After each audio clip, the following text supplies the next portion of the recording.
In today's day and age, you don't expect people to still react like that over religion or the colour of someone's skin or who they choose to love. Hate is a poison, really. And the only way to get rid of it is just to love each other and move on. According to the Met Police, Islamophobic crime has risen by 70% in London, with statistics showing a recorded number of 816 attacks in the past year.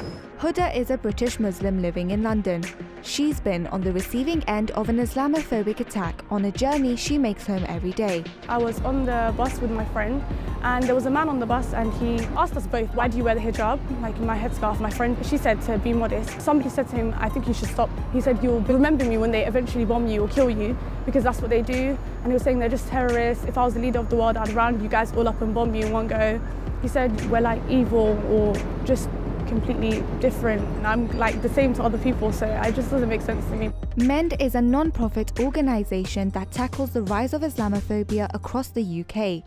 At the moment, from our data, it shows that women are more vulnerable and the types of attacks that they're facing, mainly verbal abuse, but also physical abuse, whether it's their niqab being pulled or their hijab being pulled to victimize them, whether it's on the train, on the bus. So it's not your typical right-wing, neo-Nazi person. It's ordinary people.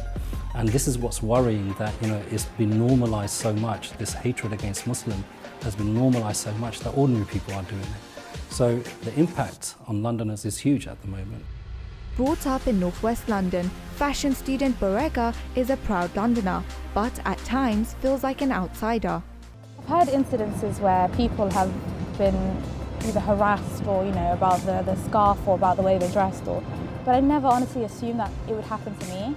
I was waiting for another train at a platform, and as the train rolled in, the doors opened, a man stepped out, and just as I was going in, he nudged me, like really hard. My folder fell, I fell, and this other man caught me as I was falling.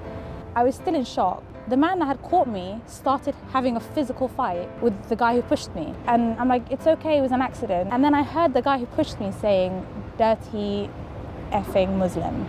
Every time you have a terrorist incident, you see generally a hike in anti-Muslim hatred and violence against Muslims. If a Muslim individual is attacked, it could be my brother, my cousin, your colleague or friend. So we all are affected.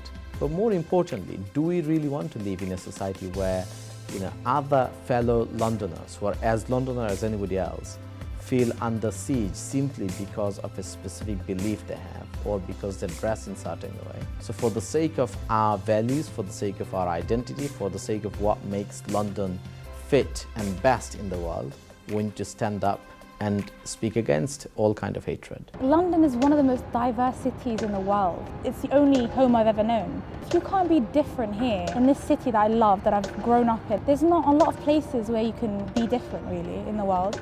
The more people are open to the idea that change or something different isn't bad and isn't evil, but can actually lead to good experiences, the more we grow as people and as human beings, and the more we learn to tolerate each other.